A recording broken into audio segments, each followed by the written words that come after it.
I'm Vern Steele, I'm the Operations Manager here at Trobe Wildlife Sanctuary. The Wurundjeri people are traditional custodians of this land, and there's evidence of their pre-European settlement utilisation of this land, scar trees and other artefacts. The Wildlife Sanctuary is around about 30 hectares of river red gum grassy woodland. Obviously the dominant species there is river red gums.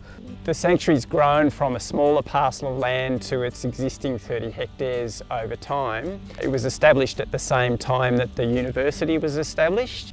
So we're coming up to our 50th year of the university, but also the Wildlife Sanctuary's existence. And what they were doing was they were creating a space for the filtration and retardation of stormwater runoff from the surrounding areas, because the university was built on floodplains of Darebin Creek. In the early 70s, the technology around fences wasn't that great.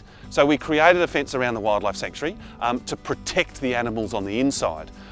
But it wasn't what we call predator proof. We've just reached a really important milestone in terms of the sanctuary in that we've completed a predator proof fence. So now the whole 2.2 kilometres is of a high standard fence, impermeable to alien predator fauna. Concurrent with the completion of that, there is a program to eliminate the last of the foxes. And that'll enable us to start some reintroduction biology.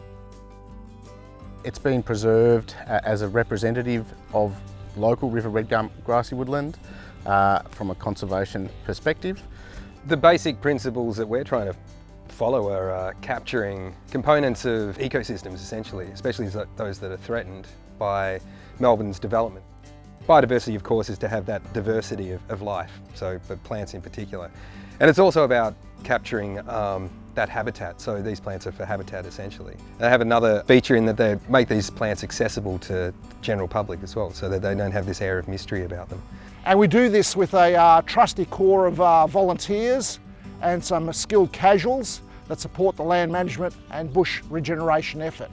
And while we're doing that, we're doing other smaller tasks, like we'll tackle litter, we'll move woody debris if there's been limbs that have fallen, so we'll add to the habitat complexity.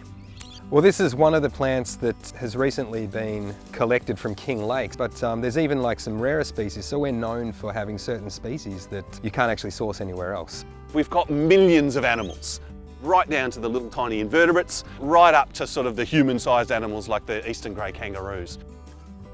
The Wildlife Sanctuary is open from 10 till 3 every day except Saturday. We run a range of different sort of tour experiences, either day tours or night tours. The twilight tours we run once a month on a Wednesday. So another way you can engage with us is by jumping on the Wildlife Sanctuary Facebook page and learning more about the events and the sorts of things that are happening here as well.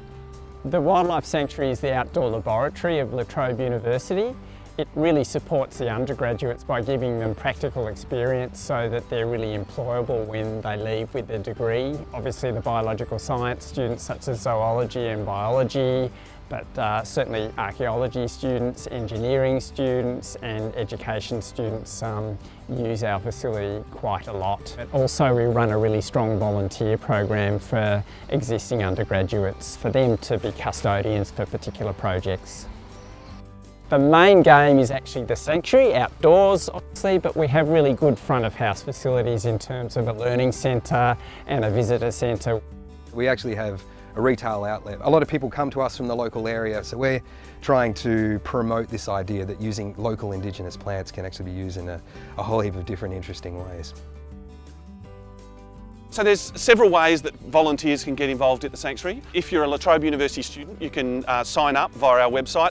If you're a high school student, you can come in through work experience. And in terms of local community members, that's just basically getting in contact with us and signing up that way. And then the Conservation Volunteers Australia program, you go to their website and sign up through their process, and they come out 2 times a week to do stuff in the bush.